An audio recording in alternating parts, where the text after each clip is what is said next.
høje end front. Så.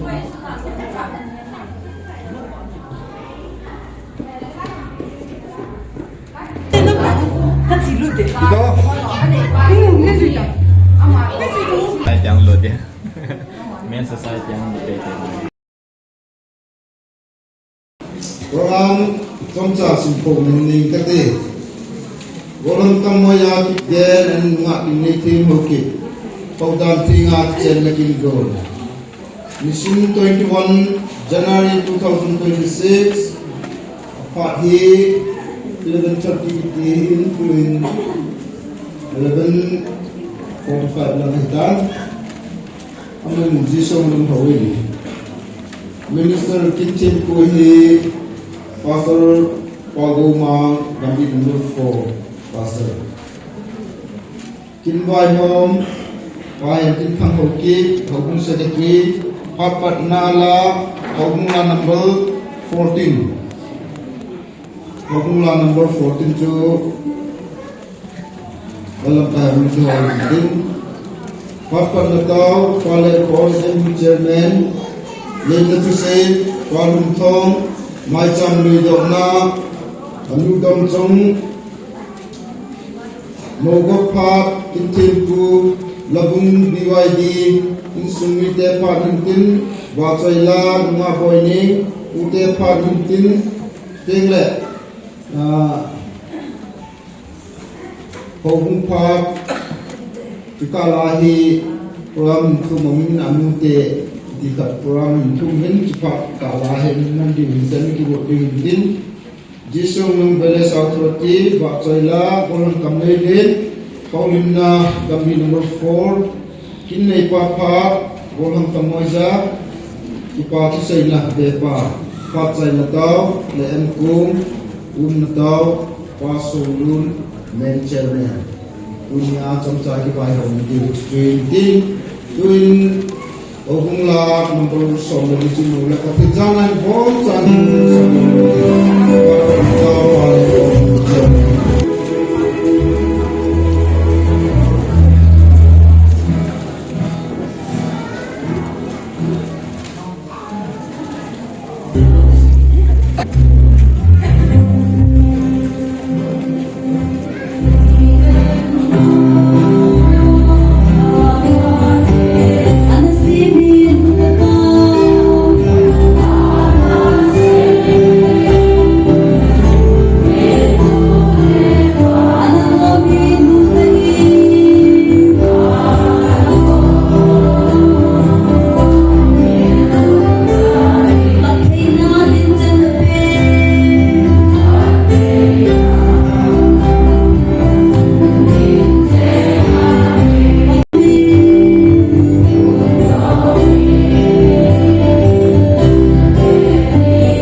Kay body wa panas sama mata kare go video ni ko ko kai se kristan na mata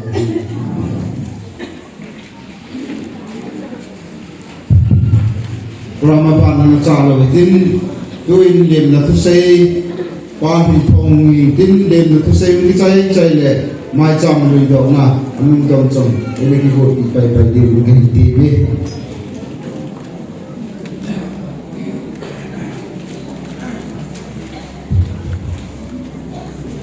Yo patingan ko na kan pinasapin punya kita bakin ki bol nga ngai kala ko dia gambi sunga to hombi pasal pan ho ani mersa ka ki ho dia se le dia umur na ngai ho tune pokai ni bon sawa sanjo idam legan injumi ke pokan ni akan disuke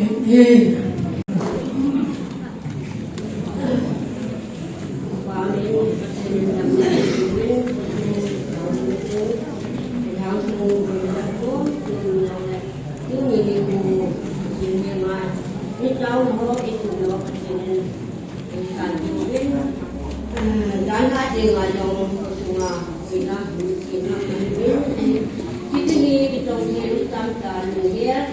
samta ni kanila din, hanggang sumabigan ko wali, hanggang ko wali.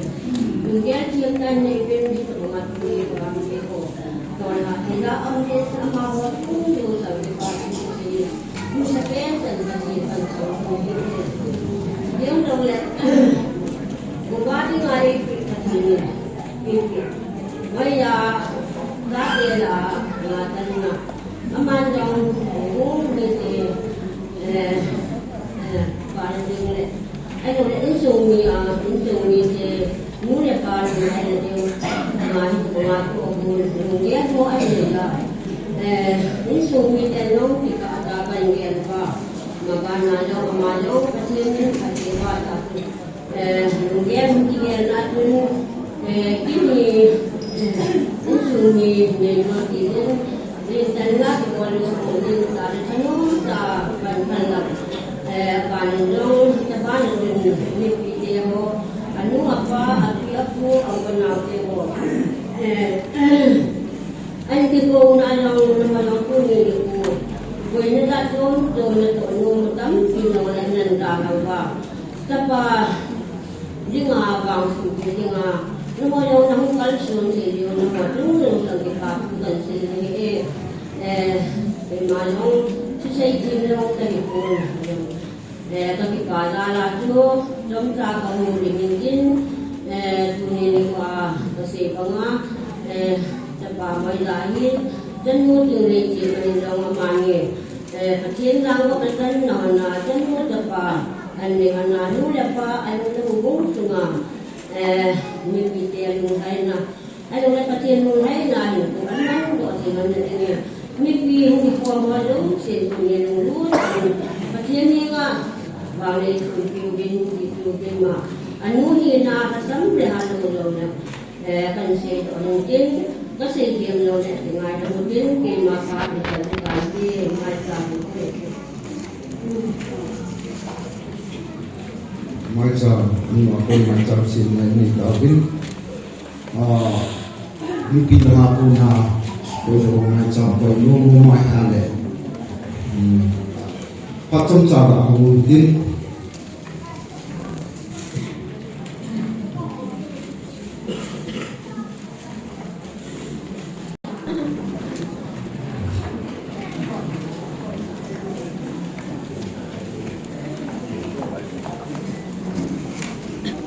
Mungkin saya din lain, mungkin mungkin kita baik kita pun paman baik din, macam kalau macam saya din pak macam kalau pak terfilm sautin, tuin dan tuin orang tu untuk telefon dia.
Mungkin mula silakan untuk menyanyi mobile pensiun. Bisa memotivasi untuk aktif konvensi bagi menolak. Sadaris untuk di Manipur. 21 January 2026 Wednesday. Sekarang ที่สมุทรบุรีมีผู้เลี้ยงเขาเลี้ยงแหล่งที่กำจัดเลี้ยงหลายปีละน่าสนใจบุรุษขโมยเลี้ยงมีหุ่นสุนเวสายที่สุนทรที่มาต้นที่ตายชีวิตกับบุรุษไอ้บุรุษที่มาอันนี้นะที่มาที่ทีมบุรุษต่ออันนี้นะยิ่งจนจุนฟ้ามาบุรุษเป็นเจนินแบบที่นะที่นี่ยินการเทงาอันนี้นะอันนี้นะดีงาไอ้ที่มันนะดีที่มาที่ป่วยที่จงที่เราบุญที่ส่งนี้บุรุษขโมยเรื่องนี้เสียกันนะเป็นนี้เว้ยที่ส่งเรย์21 26 Wednesday บุญบิกัน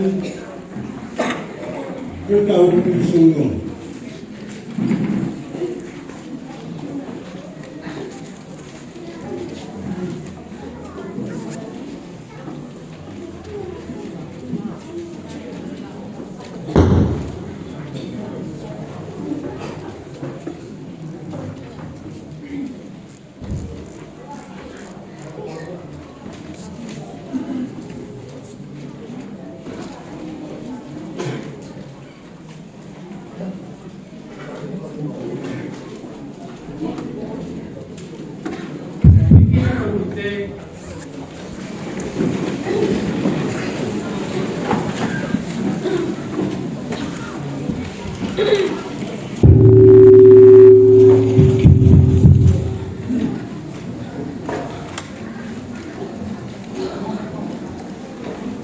Matin zaling tuni niko teho ing sasarva adik sena insumite ing kita mga sukim go kita teho laktipa ung kasama mazengin azitsu ibandi sumuwahi patin zaling kumhung kaya hing som lay laghi ito mga su ang tao na tiyo ang pinaiziin. Gambin ang tao na inaiziin ang bahing. Golha, golba, kambonwa, tunahi. Kicito tihonsung, tunia hita mga king gol. Tupi ka, ikita teho. Negi nga lunggir pa hinaya. Insumite ayin, tutele ayin gol tokya. Tokompi. Kobung dikan bot ho chung azong ipan alta kain pungin he golang kamoy za tigen chule mga tingitim khawkip ama tenin jong kobung nipi baya hogan thenga kiput sui lading atu pahi hom to kithona tu kaken zala chuteng le pathen do pi ladinga Moso tete dinga kingo te ho pathia ta juvin ama te ni zalim zo pake tanggo bin he kitchen na kinpi ipat dingo ahi to kithonin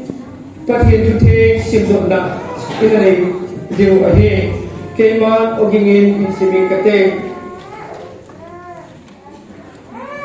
Febru lekabu bungso letum sange sangli Mizong sila kitchen hi zaunhan chule zalkun zong subuin undahem zong panle mizi to zong ho hu pathenin atanding ahi pathenin atu the isim do naw ibo su ke badingen atu nei pan pathayu hem bai na taw na som san ni te Thaba dinga long ba soi dinga long enga yuzing ba hingzing ba na ung kapau ke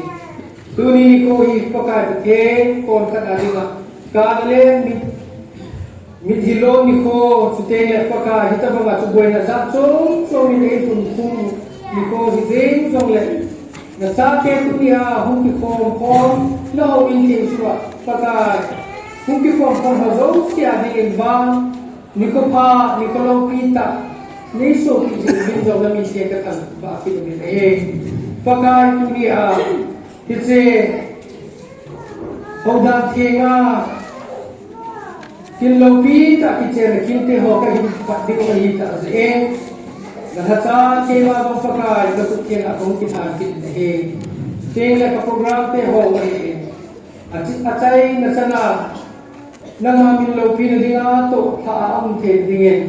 Nahagaw kon pinarisan sa ating kumintia Kisa na chu kamba to ko hatung no kapakai Yesu Krista na katawag he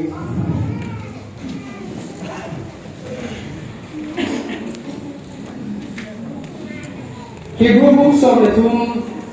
sangi action in sindo law action mizom sila kitchen hisa umhem te he midang padang lai action ang ki komite hozo se he mun tila kitchen da mun hozo se he komun ta izazingo pakin tuking chu ahi ning kata sanin chule hizong kima ahi he Turi azong kicihin manau azipi peta cipiham iti ay kician nakin king ibodi ko ahi ta azi ahi pati tukin ay hilucu mizo sila kician hik zabuhen zabol anazi tipahi turi patong sa iya si pungin wahi ikidai sa uwin ipidima zabol na isan sa di waham ipidima izabol di waham tihi ibet na ahile Genesis simpil bubung ni akun ibe dahil patinin mihimpa to sim sai asun aben amai to dahil atanga dim chupa sa tuin kasi chun mihimpa ta sa akun asun anagu langkan akun asun numay katahin simpil kasi numay nutsuk mihimpa ang asun ahin puilute ti akimuin Kecil asepi petri piham ti al kitchen lahi turi a ta sansate nang lekin jong hongdan he iti ruwa patin lopi na dinga iti ruwa kici kitchen lakin te ho ibol hoki mihim nang lekin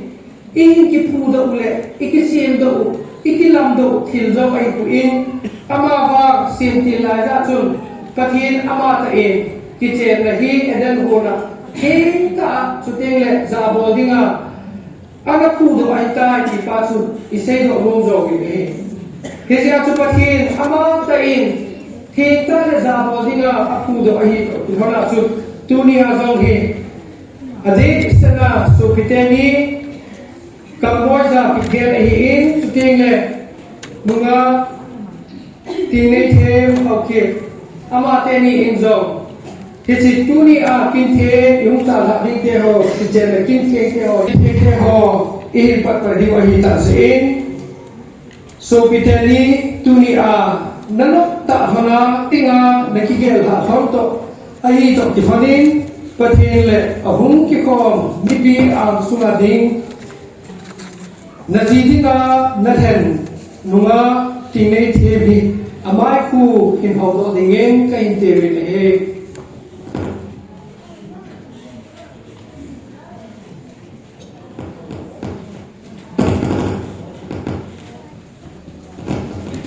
Paume tukun mau pahin tule mau nu nanteni tudo amas penta kahin nei nomin amas penen mau pa kendon buding kahin teme so bideta gorhang kamoiza nangin nungat Tinithem he ngayon natin ta hin kulung kaya kitsepidia nakita ng hinam kita mo paumen pati tambay yung henlam to ulangin Nahin doon budingin ka hintimin so pideta mga tinithem nangin gorhang kamoy zahi ngayon natin ta pinulong kaya kitsepidia nakita ng hinam ini natin Kipaume katilogin at santahin lang to nantenizong nakubzinin kung kitutulong dingin kahintime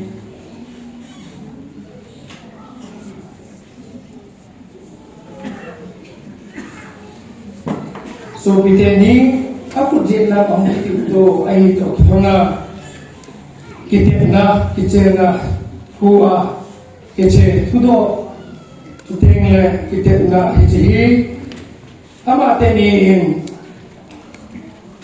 kanung ahin zui honding ahin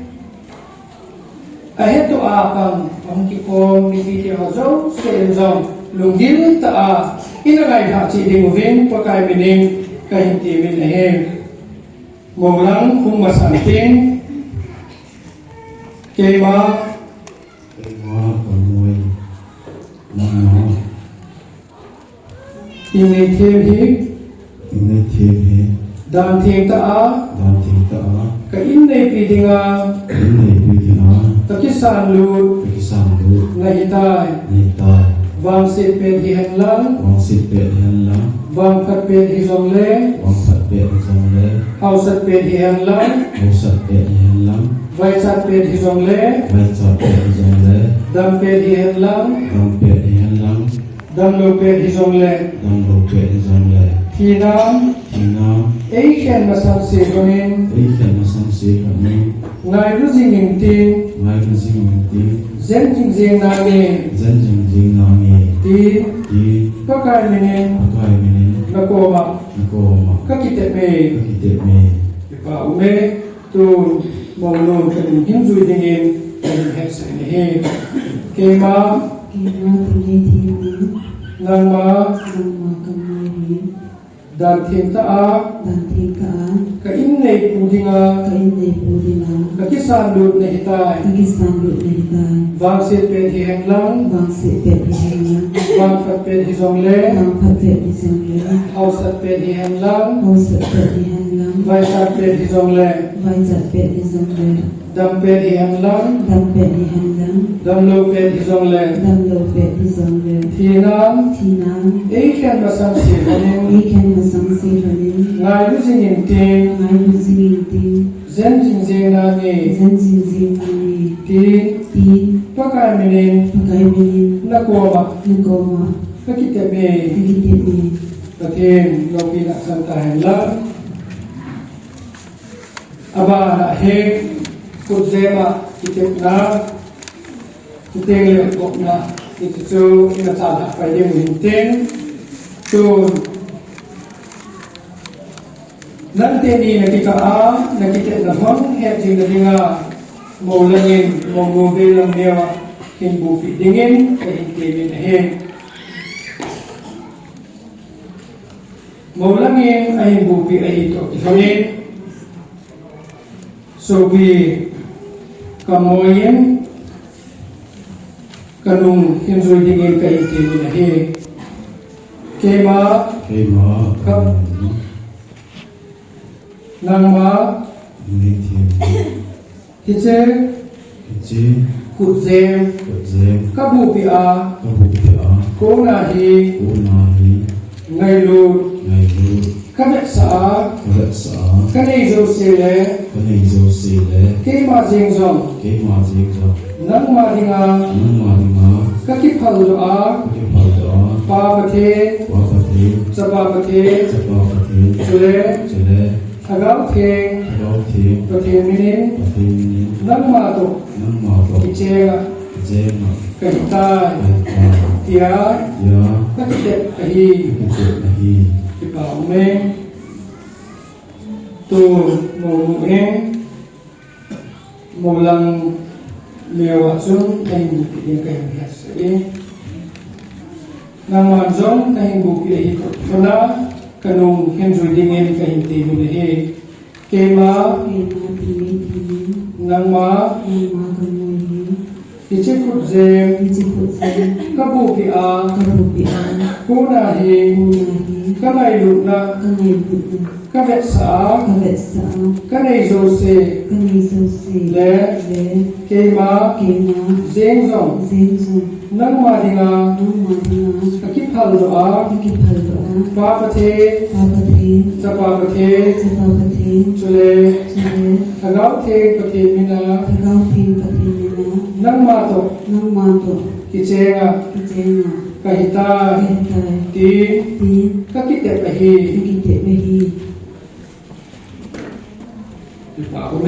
ประเทศนี้ประเทศระบบของเรา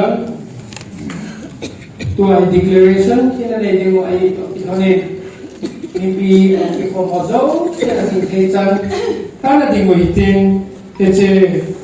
กบนักสุดแรงกันเสียใจที่เรามีปีของเจ้าเสียงที่ขุดที่เราไปว่าที่เราต้องดิ้นเว้นกันที่มีอะไรตัวมีปีอะไรดีกว่าที่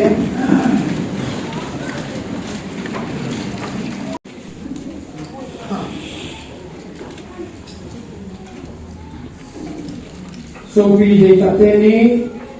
nabi hona patele aheto mipi ang sunga ki koduma ki chendinga ta sanle chuta a ki tetna melchina a ku jempi le la namol honto ibonin kema pakai cha pastor pawa songloi KBC Gambi number 4 papate tapapate chule agau the patimina Nupa nei bantal kia hobule state thalenga kodokna kaneta ni izitun patinin abok sa chu mihemin sukani hem patin nobila chanta hem anto kitante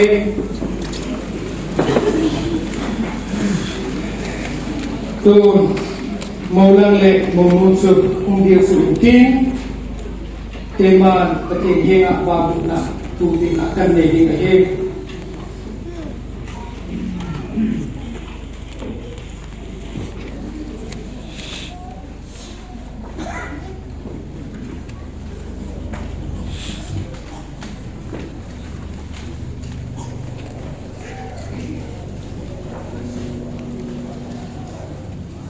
ประเทศเฮงะเอานะอันนั้นอยู่เต้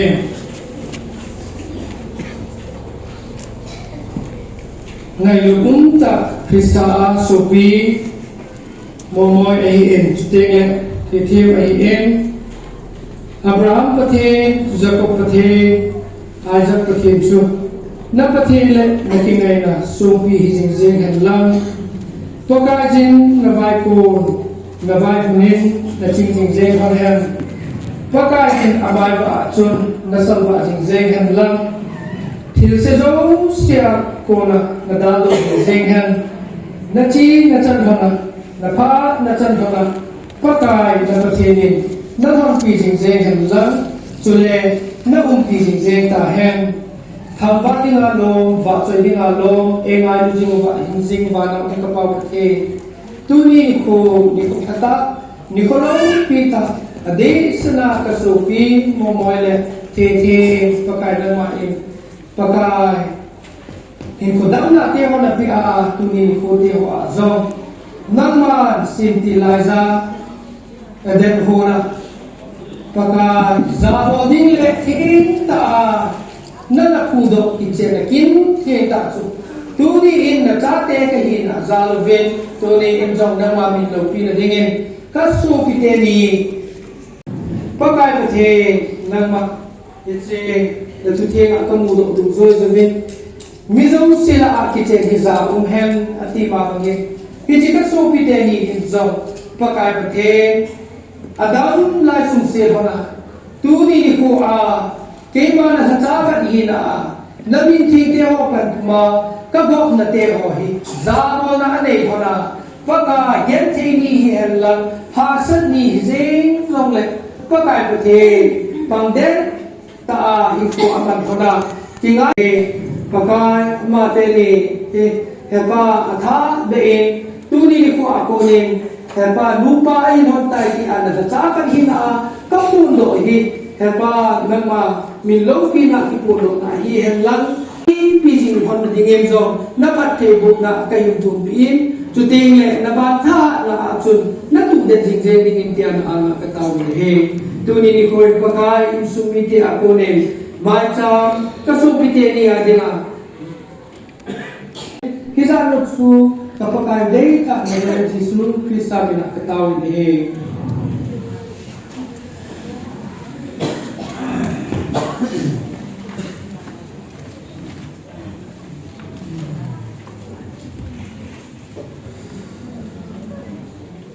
Tuhan certificate Kitenda heading dinga certificate kay big dinga hien kitikapi masana hien maula na kuna kung masantin maula ay insumite tibite kapel penin kiti certificate sumahi witness ina zala signature ay boldingin kay ko masana kapel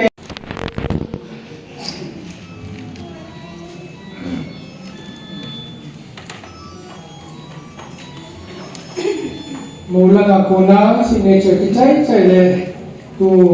mulu insumite kapen pending kay diwe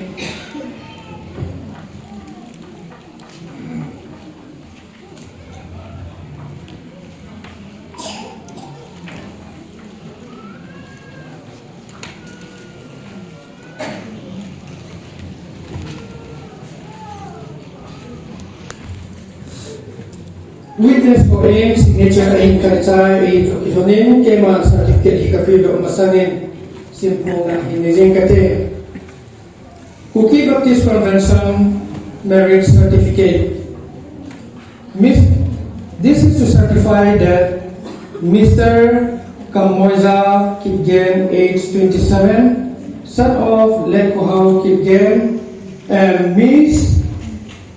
Tinatim Haukip, age 27, daughter of Solkulu Haukip, were united in holy matrimony in the name of God, the Father, the Son, and the Holy Spirit, on the 21st day of January, in the year of our Lord 2026, at G. Songlong Baptist Church, by Pastor Pagomang Choloy. Witness Akat Nachahile,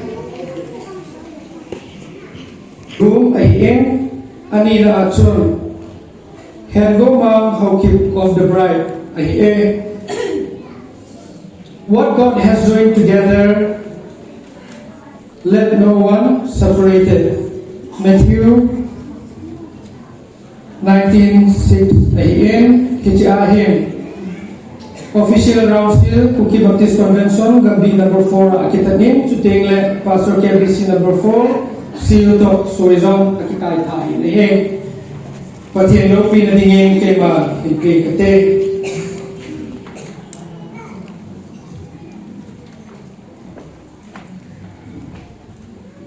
Certificate kay pizza ito kihonin maulit mo pasong atau na ikilodingin kay time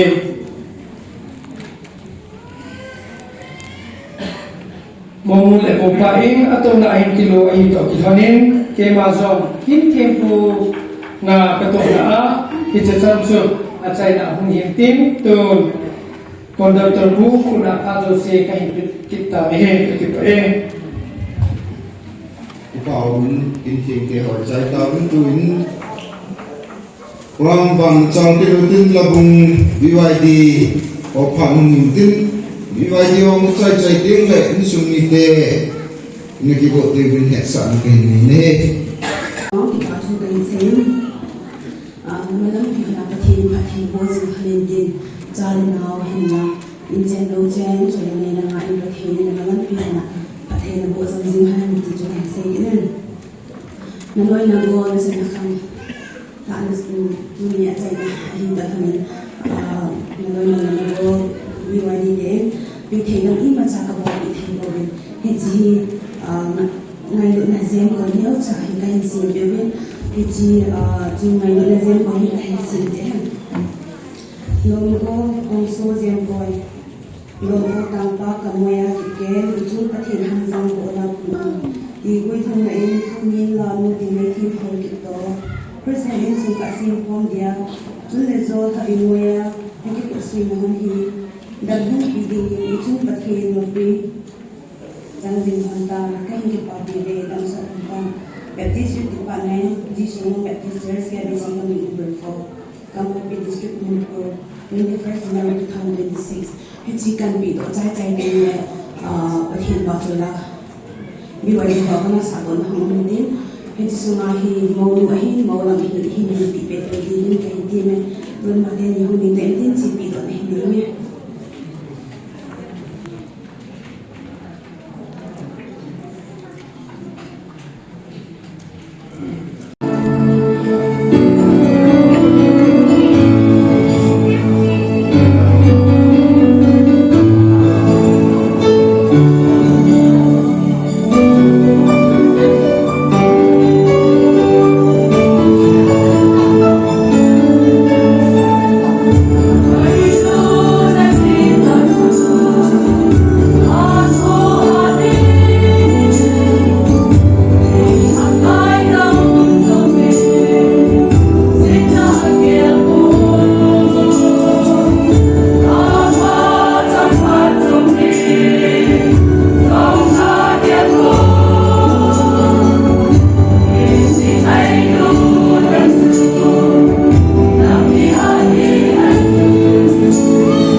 เป็นมาจะปอกประชุมกันมามีเองมีจะของที่มาของที่สุดของที่ดีว่ามีเรื่องพูดรู้แบบว่าสุดเรื่องเราอย่างน้อยก็มือเองแต่ก็ติดต่อในทุกคนติดต่อทุกคนเสียมาสอนเลย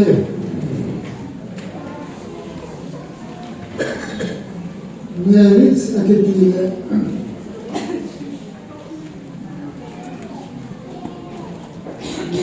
โว้นะสิที่ขนาดนี้โว้ว่าที่ที่อันที่นี่นี่นะทุกปีเป็นครับทุกเนี่ยที่เจอนะพอจบก่อนถึงเที่ยงตก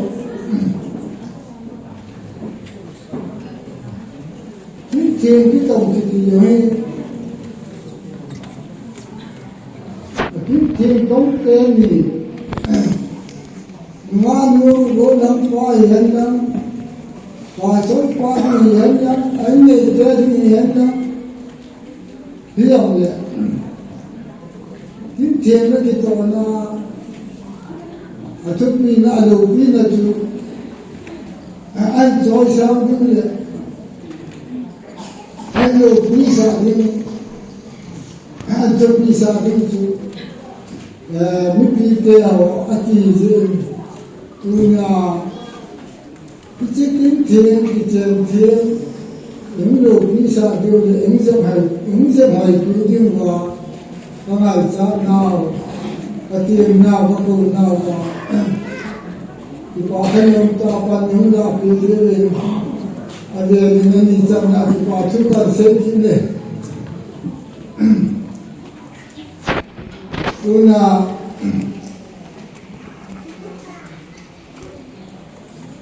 พอเตะหัวข้างไหล่ตัวเตะหัวข้างไหล่จนพิจารณาที่จูที่ตัวเมริเสียให้อนุมยอมเลยแล้วจุดนี้จะอาจจะไม่ได้คิดอะไรเลยพอหาเสียอย่างสุดที่เรียนรู้ไม่ได้หมดนะเลยก็ต้องว่าพานันทีละที่เรียนเกี่ยวว่าเป็นต้องการทำที่ให้สารพิษการเกษตรที่งานเดียวอาศัยเราดูที่เองอย่างเนี้ยนี่คือที่ว่าคืออันที่ผ่านมาทุกอย่างและที่อันที่บอกว่าVoglio che tu passi il tempo a fare un importante perché poi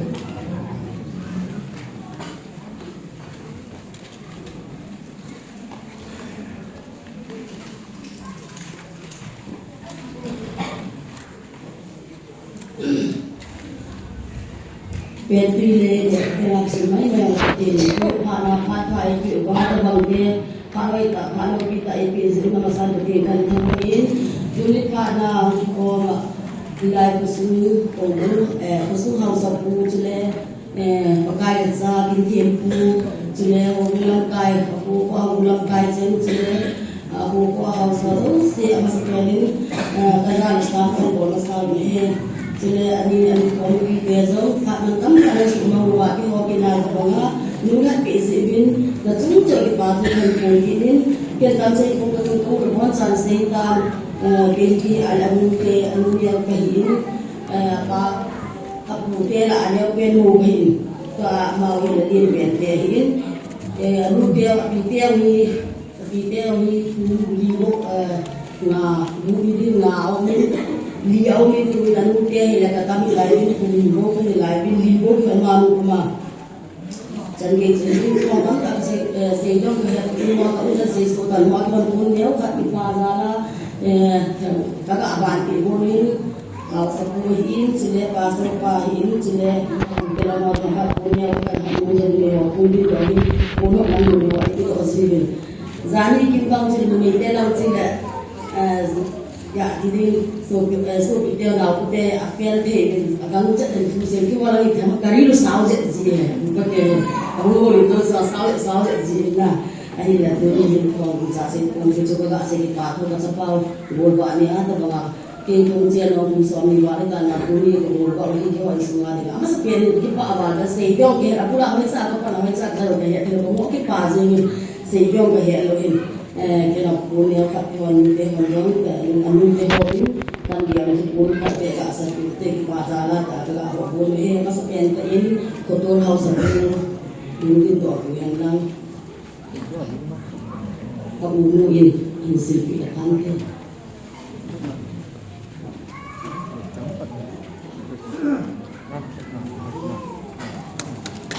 apa ini terkait saat pastor Pablo aku ini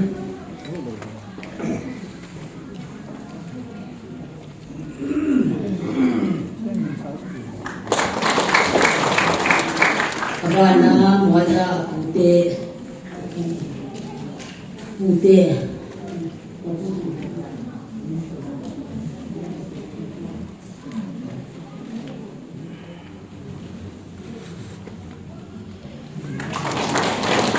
pada tuna baik orang yang berpikir kontak keluarga ini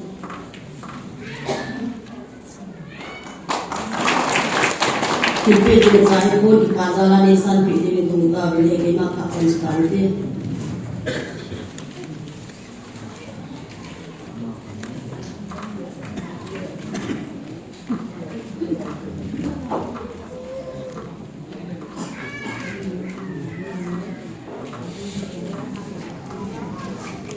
Kota kelas itu mungkin buat kita lain.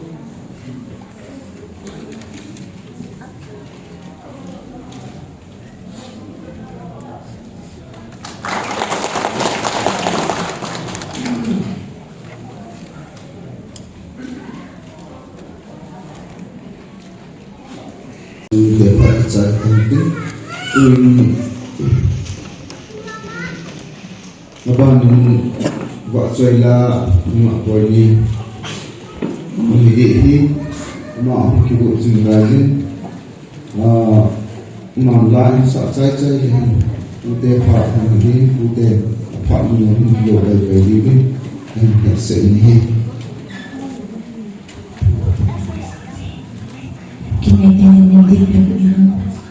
Macam rembong dengan biasa.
Atau misalnya nama mingkian sakit nama apa itu? Tidak punya nama. Kalau kau ada pikir apa yang dia ingin?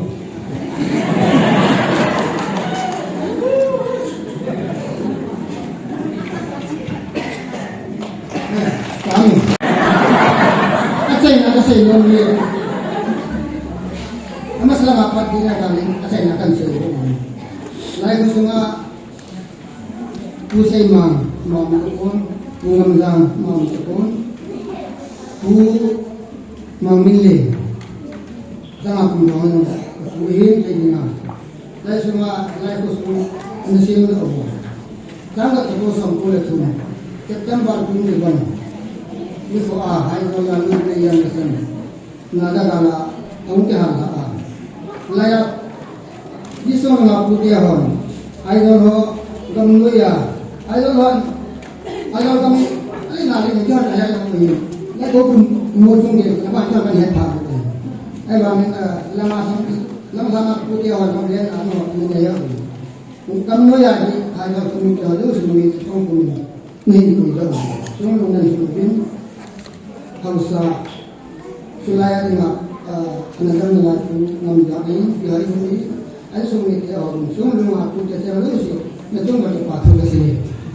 jadi ni doa kita ni nak kita ini nak kuasa itu punya layan itu mungkin lebih kita yang umceng jadi sih no dari kita semua kita ada kita sih terus kepada Santa ini.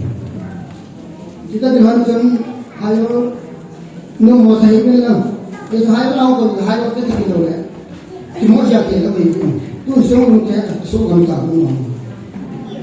Musuh ngomong itu macam. Kemarin kita ni hayo kita semua mungkin jual lomba. Kita kalau kita nak putar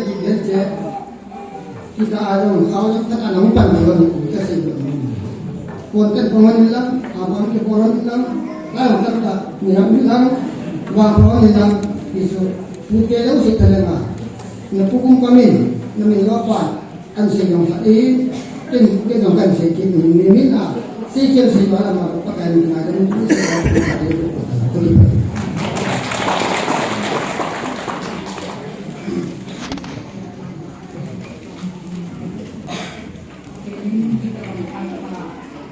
dan itu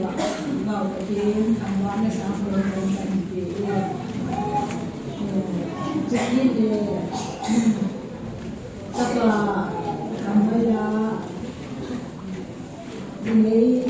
nggak cuma ini pakai orang kira mama aja ini aja anu teho kaki bau itu con nó mình chả còn cái này thì có mình chính cái nhớ trả rồi cái gì con nung rồi thì chỉ là mình ama họ giống đồ bên lắm mua mua thì xin thì bảo Assalamualaikum warahmatullahi wabarakatuh.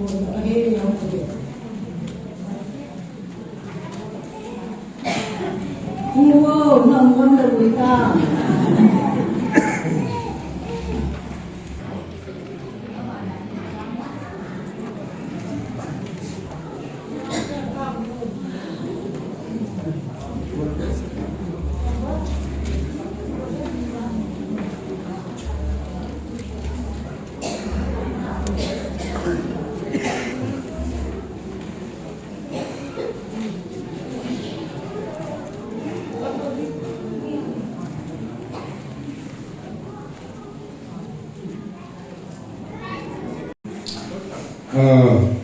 Golang kamoy kita bang golwa lopian gondohi ama ayo sumite sesuatu pa ay tuil kusung niru senti pa gobi jadi kum dan di mata ni pa nahe biji dam tile kusung agini han pen suida kusung khang khate ho golwa ho jadi il sungai dan dam ho song tao na ni il il ko ma lo na tabanga golwa lo ki wan gon lo te hi ma su na ko tu si ne na zira ma hi anu pa se nga hi ne ta sun ni ri su ga han ki pa pa sa hin bolun ta mo pa ni akum atam he ta ma ni ama sa kum do sa sa ho sa ni do pon pa do sa su se na mo se na epidemi so si se ta su lom tak reading normal and reading posalan yang net defense million amaran patu kesidin zitun na kasuma defense committee zo sultan piang ni di ko ni zo la panazala tidial he ani bin ti jiwas ban so ni dir tun mani ji kisan ni ke di pat jadi kai pada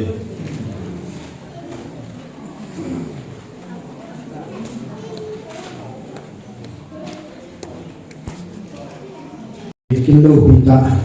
ahin bunda kilo pita man sigre ama chuna zo ki pa thukula bhumin ke ho hi kani leo modern sala alai abulo class 10 achai kompi ho ke rin tuni ko ahin lakin go ne hin alai do chai zo kong ki pa piwe ke ho zo lakin ko thawe teacher mas pela kin phon do ahin loi da buat cengin ekipa pinau sanan memento atau biasa kan si murid itu kalau orang Israel itu itu kan bicara hak jadi saya yang dia kalau masih saya bicara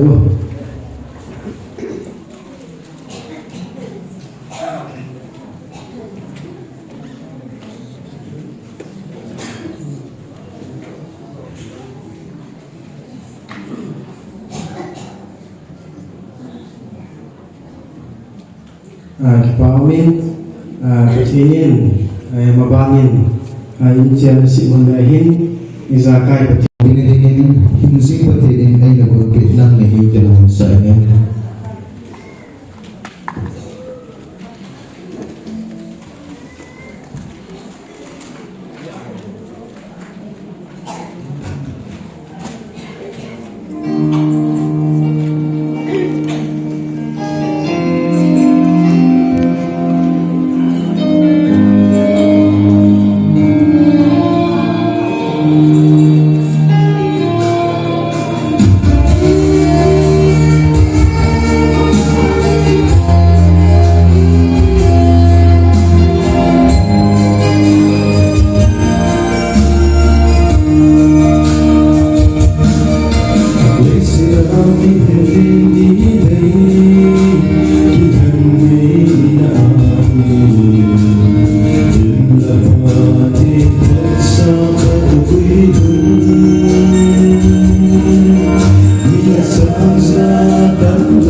Number 4 part in the PFD.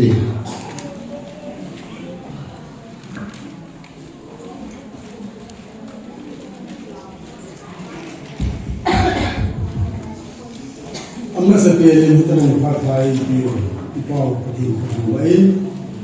kaya ang tukom dunia minister pahin kaya hausa pa kaya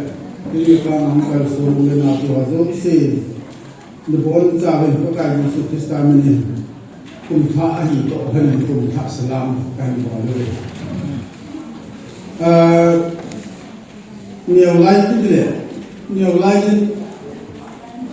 cái lối cắt đó cái chiều mình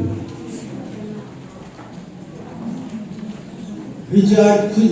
thu cái xây cho sang cái nhắm kia này buôn vay cũng là một năm bong sani na luna tihi ali di thogi abong ter bong sani kanune abong bon mai ko kanune atiji heju pi kisai nam tia ile te so tisi bong sani chu tu ni to na golwa bon mai ko atiji te gen ke hai mom atida ichin wai ka to ne te chu na chen Ibang bong sani examen pun baik kanum joy katile bong khang lin ata ai bong sani examen pun baik katin manoy bong sani kanum me te hohin pakai min bol ha ni pi happy muja ani jinahi ikine ngaji ke seham kia hi Gambi semua, ada wale hukum semua, kemudian hang semua bahaya, pakai hibukna, tapi hang semua gambi dengan awal. Tilai sami beheli kan tu na, orang macam cecen. Jadi cenderung orang macam cecen dia salah mana, bila mana pakai salah mana dia. Cenderung engkau tu ben. Ada, jom kita bangun. Bului lang tangkat kana phain puti pate kham kitile bului kham kitile te hendan na tiuna jadi chon la khan dan chu bului chon lang te pute khan kulang chu tangkat kana he ja chu jam bului chon to min ka chon la ka cha te bului ngal ti bului ngal ti bul ka bul tha ho nu ngal nahi be kati ai di chân pati bu na ho ni cha ti ho tu le ma ko la ma tu na hi ong ti la nyen gam bi sum ti taw tom na ho tu na dam bol ba bol le ti na taw ni tu ti le service hi lan ti jam le ka si to no na hi tu tin envelope ka him ki ka tin ti chu gam bi ram a chai na ni tu ti le gam bi Alam kai kina ho lu si im nu che wa kha be hu tu nu le phan te koi ngam bi sima to ko ni long kai ho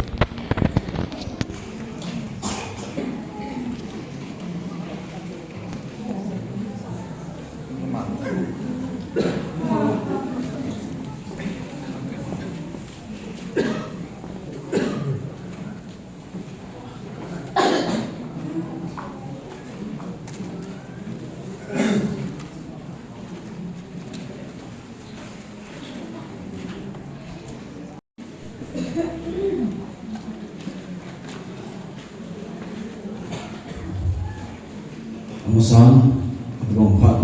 hai pe chule damna pe wa pati hangwa ni chule ngai uzala hong ile pu ile ba chule udana wal bu de bazo se kin ram ki go ke bazo se ni Zem Harbi Zalvin, no Jose Chunong, Kepatu kan Seke ini. Sekila kita bang program digong jong le, Pat Sapi on lo le, digong na jong le, bote lo ini jen, Pat Sapi a dunia, nono insumi te, kopi kapute kamu pa, sila, kubna te ho, no Jose, Sapi Zala Rongkin ko ko thezin jong amo jo se chung jong ki ba thu kan se ki nei sikila na khan ke song ni de jong chen hong yu pat tin chun pasal pan ma jo ki thing khat ne ya za su ram su om jing le ti hong ki gel na bang ne jin le ya so bi ho hong kyo kong kong upgrade han budget che bang hong thu pi zat ni apart from be ben na kyo be be la ani ko lo ha an zo be mai thi na lai la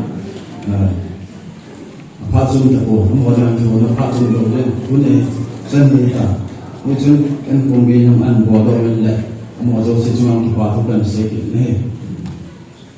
tikila pa ne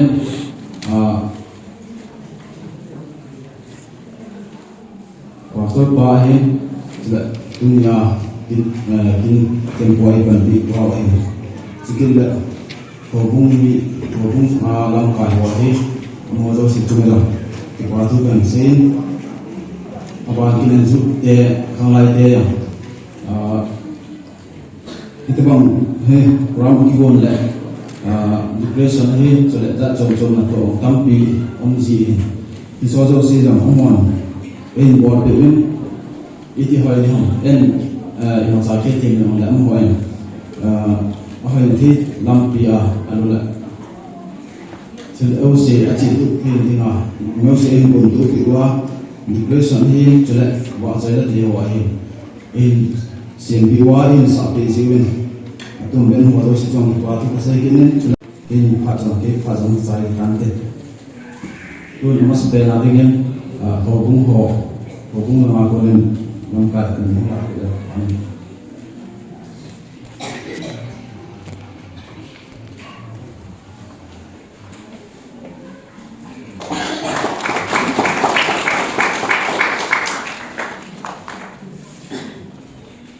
abane dambi ai ngkat ni ngak ya pam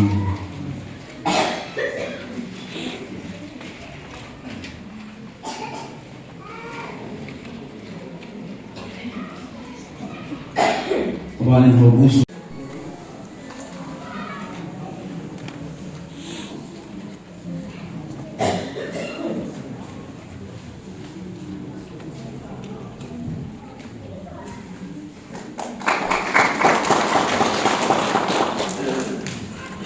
kabanin main department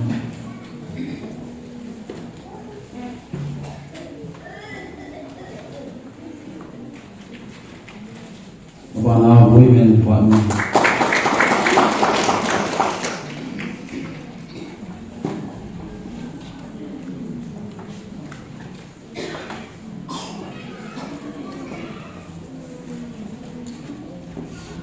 banzu department jam pi bai bai ni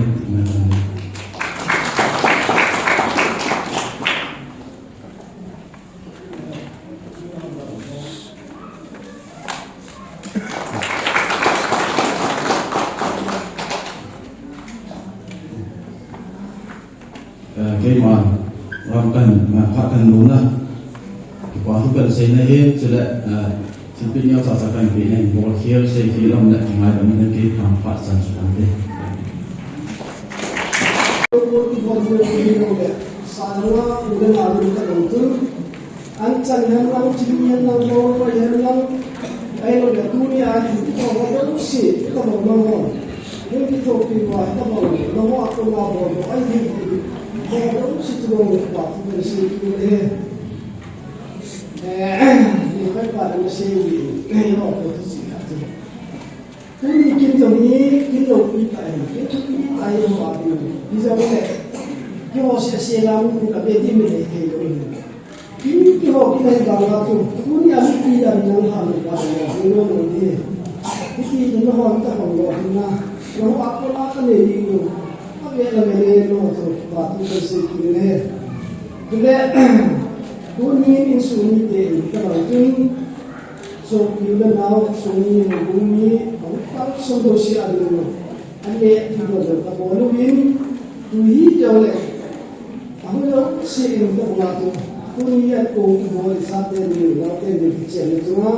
ในเรื่องนั้นก็เสียงก็ยิ่งยาวเลยก็ส่งเรื่องนั้นนี่ก็พอจะเสียง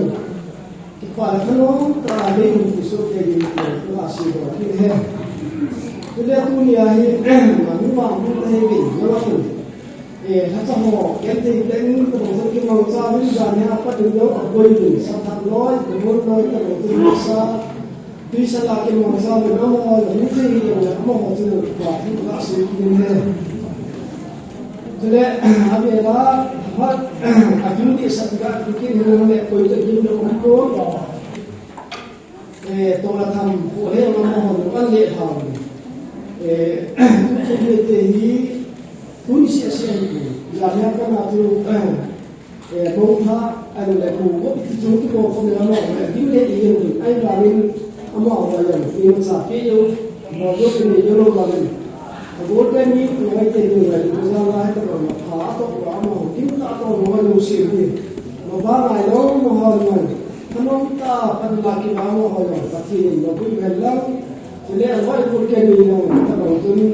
อามาเขาตัวเจ้าเป็นเด็กเกี่ยวกับสิ่งเราต้องกินเหรอตัวนี้อินซูเปียต้องมองนี่ดังนั้นเลยอามาเห็นเตยได้ตาคุยกันสิ่งเราดีอามาเห็นตาสาดันเลยนี่กินทุกข์อะไรอามาดิ้นมาสักนิดกินเปียเราใครคนกินดิ้นมาสักนิดDunia ni boleh lah tanah sini kazahir dan tanah sini apa yang lagi. Bisa boleh tapi ke itu waktu adam mui waktu keman sakti lagi waktu ke yang sini ke itu sekti yang kai pun atau ke yang pun yang le ni dengan cara tu sekti yang sini boleh tu ni ke tanda itu kalau kita tu kalau saya tu ada di dalam ini mesti saya tadi itu apa sih tu aku menghargai kajian. Tuhan kan boleh dari mulai kami ikut silau itu dalam silau itu, baca silau itu dalam ada Yesus ke diri itu asal jaga sendiri silau sendiri tidak dapat dilakukan lagi.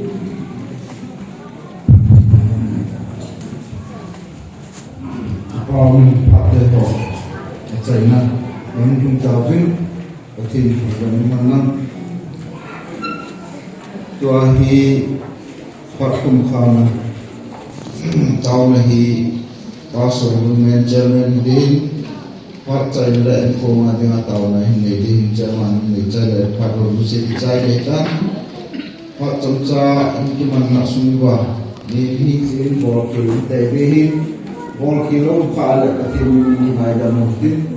bol kazo kuseu patin mabana bin patin tahu China selo mungkin kun mention by patun kan tahu bahwa mereka tahu mungkin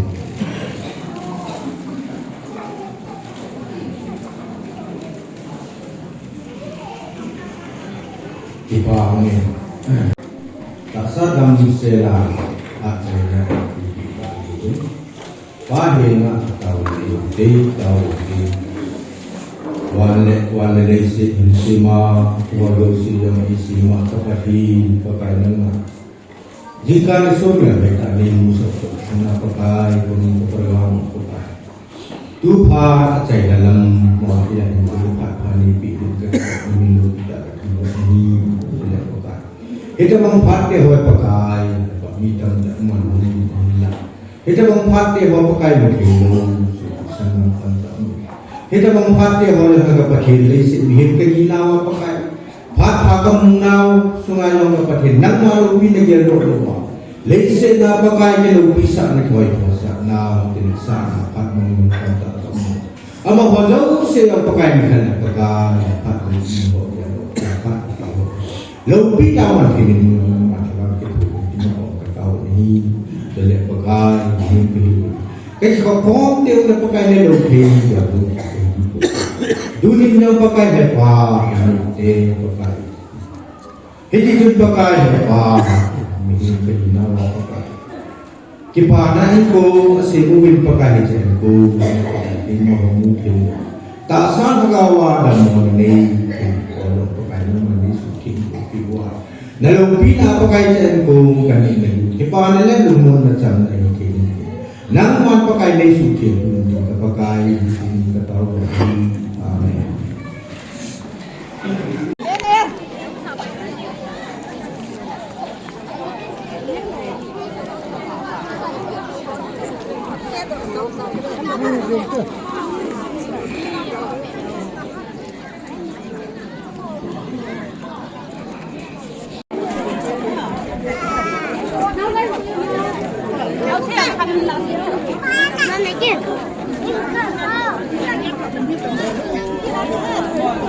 amen media lang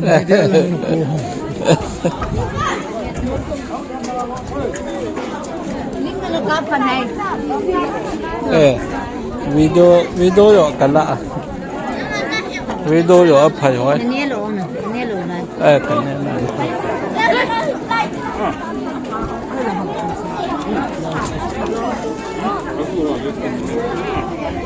ye thêm mong na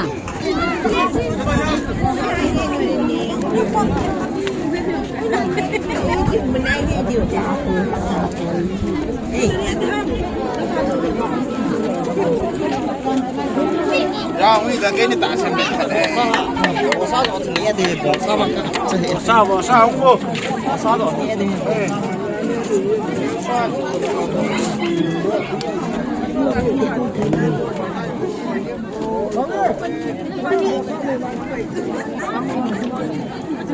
mua là cái tổ nào tiền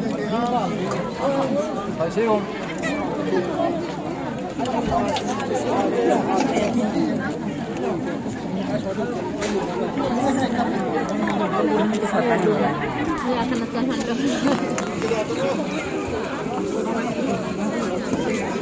ya